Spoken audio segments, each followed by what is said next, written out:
हमारे OCD recovery के YouTube channel में आप सभी का फिर से स्वागत है। आज हम जिस वीडियो के बारे में बात करेंगे उसकी मैं पिछले कुछ हफ्तों से तैयारी कर रहा हूँ। इसके बारे में मैंने और रॉब ने बात की थी। एक सेकंड मैं बैकग्राउंड ऑन करता हूँ।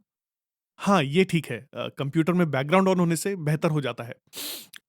ये वो टॉपिक है जिसके बारे में मैंने और रॉब ने आज इंस्टाग्राम पर बात की थी और यही निचले स्तर के निराशा की सहनशीलता की महत्ता है और वो कैसे ओसीडी रिकवरी में सामने आ जाती है। हुँ। अब मैं बहुत अधिक नहीं, लेकिन मुझे निश्चित लगता है कि निचले स्तर की निराशा की सहनशीलता का ओसीडी रिकवरी के साथ कुछ आपसी संबंध ज़रूर है।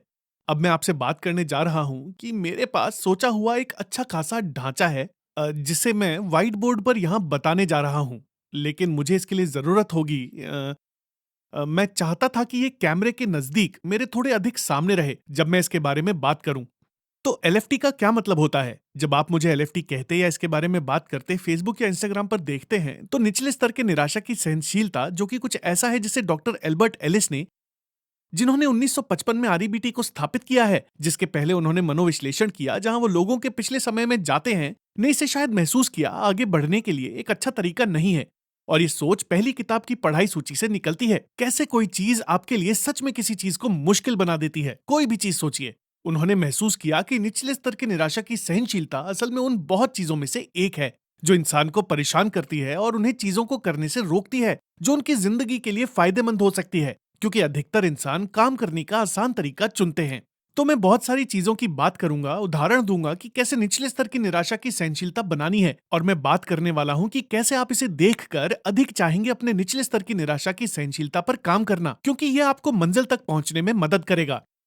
तो ये क्यों जरूरी है? तो सबसे पहला विश्वास कि हम निचले स्तर की निराशा की सहनशीलता से घिरे हुए हैं कि मैं इसे नहीं कर सकता हूं, मैं कर सकता हूं, एक अलग ही था जिसे मैं कहने जा रहा था कि मैं इसे नहीं कर सकता, और फिर जीवन को शर्त के साथ स्वीकार करना।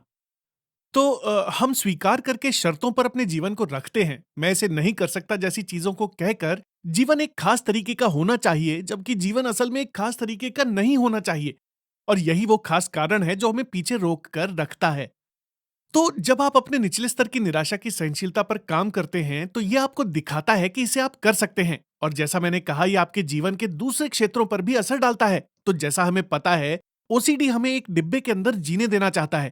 ये चाहता है हम ऐसे जीवित रहें जो बहुत ऐसी ही जिंदगी को होना चाहिए, और ये हमारे स्वास्थ्य के लिए नुकसानदायक है कि ये हमें उन जगहों पर जाने से रोकता है जहां हमारी जरूरत है, जहां हमें ओसीडी रिकवरी के लिए पहुंचना चाहिए। तो निचले स्तर की निराशा की सहनशीलता जब आप इसे बनाते हैं, मैं बचे हुए वीडियो के दौरान इसे एलएफटी कहने जा रहा हूं। जब आप अपना एलएफटी बनाते हैं, ये आप जो सहते हैं उसमें आपकी मदद करता है। अगर आपका सच मुश्किल में सामना होता है, आप करने से डरते हैं, जब आप उस एलएफटी को बनाते हैं, ये आपको दिखाता है कि हाँ, मैं बहुत चिंतित हूं और मुझे अच्छा नहीं लग रहा, लेकिन मैं वो चीज कर सकता हूं जो मैं चाहता हूं। तो चलिए कुछ उदाहरणों के बारे में बात करते हैं जिस पे मैं सच में काम करना चाहता हूं और मैं अभी भी काम कर रहा हूं, और जो लोगों को सच में एलएफटी के साथ वापस रोकता है। तो संतुलित करें। कुछ चीजें जिन्हें हमें संतुलित करने में मुश्किल होती है, वो है कॉफी पीना, शराब पीना। हम उन लोगों की बात नहीं कर रहे हैं जो अधिक अल्कोहल लेते हैं। हम उन लोगों की बात कर रहे हैं जो उतना अधिक पीते हैं जिससे उनकी चिंता कम हो सके। सोशल मीडिया का इस्तेमाल, खराब आदतें और जीवन शैली का स्ट्रक्चर, व्यायाम, खुद की साफ सफाई, बाहर निकलना, दोस्तों से बात करना, ना कि दिन भर फोन पर चिपके रहना। जब आप एक अच्छी दिनचर्या बनाते हैं, तो बेड पर बैठना काफी आसान होता है जब आपको तकलीफ होती है। तो रॉब ने आज इंस्टाग्राम लाइव पर बोला है, बिस्तर से बाहर निकलना और चेयर को हिलाना, फिर शायद चेयर को हिलाना, फिर कुछ घंटों के लिए अपने पैरों पर खड़ा होना, और इसके लिए चरण हैं जो कि ओसीडी रिकवरी प्रक्रिया के लिए बहुत फायदेमंद हैं। और अ, इसकी बात करने का कोई और तरीका नहीं है जो कि इतना जरूरी हो, जो आपके जीवन के साथ बढ़ सके और खुद ये दिखा सके कि अभी बहुत कुछ बाकी है। दिन भर अपने फोन की टिकटॉक पर चिपके रहने के अलावा, अब टिकटॉक का इस्तेमाल करने में वैसे तो कुछ भी गलत नहीं है। समस्या है बहुत ज्यादा इस्तेमाल, जिससे कि हम इसके बिना रह नहीं सकते। तो मुझे संतुलित करने के लिए कॉफी जरूरी है, क्योंकि मैं बहुत कॉफी पीता हूं। सबके साथ ऐसा नहीं होता कि जैसा मेरे साथ है, और इसे संतुलित होना चाहिए, और इसका कोई दूसरा तरीका नहीं है। इसे सबके साथ संतुलित होने की जरूरत नहीं है, सिवाय मेरे। हाँ, मैं बाहर बहुत अधिक नहीं पीता, तो मुझे वहां कोई परेशानी नहीं होती। मुझे वीडियो गेम पूरी तरह से रोकना पड़ा क्योंकि मैं नहीं कर पाया। मैं उस समय संतुलित नहीं कर पाया। बहुत से लोग कंप्यूटर गेम को नहीं छोड़ना चाहते हैं या किसी और तरह के ऑनलाइन गेम को जिसे आप बहुत बहुत पसंद करते हैं। आपको इसे काफी समय के लिए छोड़ना पड़ेगा अगर आप बहुत समय से इसमें फंसे हैं, क्योंकि टालने के व्यवहार को दिखाना उनके लिए बहुत आसान होता है। वो बहुत अधिक आदती बनाया जाता है, वो आपको गेम खेलने के लिए रोक कर रखते हैं, जैसे कि फोर्टनाइट वगैरह। उन लोगों के साथ बातचीत जिनसे आप सहमत नहीं हैं। ओह! लेकिन मेरे आगे बढ़ने से पहले मैं बात करना चाहता हूँ कि आप खुद को इन हालातों पर जाने के लिए ज़ोर ना लगाएँ। ये बहुत गलत सोच है जो बहुत लोगों को रोक कर रखती है। क्योंकि आप खुद को कहीं पहुँचाने के लिए कोशिश करते हैं, आप वैसी कुछ भावनाओं को ढूँढते हैं और वही कुछ भावनाएँ आपको वापस रोक कर रखती हैं। और ये करना लोगों के लिए आसान नहीं होता। ये बहुत, बहुत मुश्किल होता है। तो इन सभी चीजों के साथ निचले स्तर की निराशा लोगों को अलग कर देती है। हम उन्हें पूरी तरह से अलग कर देना चाहते हैं और ये बिल्कुल भी अच्छा नहीं है। आप लोगों को कुछ भी कारण हो अलग नहीं करना चाहते हैं, जो दिखाता है कि आप चीजों को संभाल नहीं पाते हैं। अब फिर आप लोगों को अलग कर देते हैं और जो विश्वास आप बनाते हैं वो है कि मैं इसे नहीं कर सकता, या आप किसी शर्त के साथ इसे इन लोगों के लिए अपनाते हैं। और ये इसे करने का बिल्कुल भी अच्छा तरीका नहीं है, क्योंकि आप शर्त को रखते हैं दूसरे लोगों को अपनाने के लिए। जब खुद को अपनाने के लिए शर्त रखते हैं तो क्या आप करते हैं कि आप खुद को भी इन दूसरी बातचीतों को करने से रोकते हैं। आपको लोगों से सहमत नहीं होना है, लेकिन ये बहुत आसान है कि किसी को हटा देना या अपने जीवन से निकाल देना, और इससे आपको कोई फायदा नहीं होता, लेकिन आप वापस रुक जाते हैं। तो आपको बतौर इंसान किसी को रोकने की जरूरत नहीं है। अल्बर्ट एलिस ने भी हिटलर के बारे में बात की। उन्होंने अपनी धारणा के अनुसार कहा कि वो हिटलर को भी नापसंद नहीं करते हैं, बस उसके काम को पसंद नहीं करते।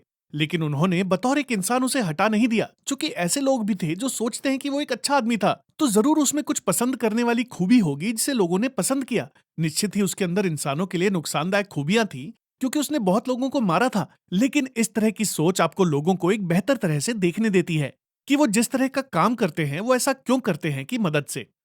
अ, काम तो काम एक बहुत ही दिलचस्प टॉपिक है, क्योंकि लोग इससे बहुत अधिक दूर हो जाते हैं। और बहुत से काम ऐसे होते हैं जो भर देते हैं आपके जीवन के अधिकतर हिस्सों को, जैसा कि स्टीव जॉब्स ने अपने शुरुआत हुँ। बातचीत में कहा। अब मैं एक इंसान के रूप में समझता हूं आपके पास जो आप करना चाहते हैं उन सबका अधिकार है, लेकिन ये बहुत लोगों के लिए सबसे अच्छा विकल्प नहीं होता है। आप हमेशा जो चाहते हैं वो नहीं कर पाते हैं, और इसके बारे में बात करना बहुत जरूरी है। तो आपने लोगों को सुना होगा बात करते हुए कि तुम्हें वो सब करना आना चाहिए जो तुम्हें अपने काम की जगह पर करना है, पर ये नहीं होगा अगर आप कंपनी के मालिक नहीं हैं। अगर हैं तो भी आप जो चाहें वो नहीं कर सकते हैं। ऐसा नहीं है कि आप नहीं कर सकते, लेकिन बिजनेस के लिए फायदेमंद नहीं होगा। हमारे पास बहुत निचले स्तर की निराशा की सहनशीलता है। आज के समाज में जो कि विश्वास पर आधारित है, लोगों के अंदर विश्वास है जो वो सोचते हैं कि वो जरूर कर सकें जो वो करना चाहते हैं, और वो चाहते हैं बाहरी दुनिया उसमें उनकी मदद करे। और ये जीवन की असलियत नहीं है। आप जो अपने 100% समय में करना चाहते हैं वो नहीं कर पाते हैं, भले ही वो आपके लिए सबसे सही समय क्यों ना हो। आप रिटायर हो चुके हैं, आपके पास $100 मिलियन हैं, आपको फिर भी डीएमवी पर जाना होगा, जो शायद आपको पसंद ना हो, पर ऐसी चीजें हैं जो आपको पसंद हैं।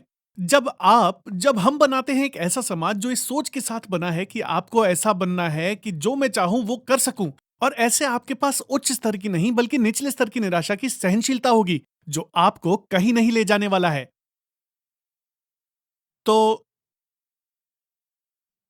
यही वो खास बात है जो मैं करना चाहता हूं। ये बहुत लंबा वीडियो नहीं होने वाला है, क्योंकि मैं जिन बातों के बारे में बात करूंगा वो बहुत छोटी हैं।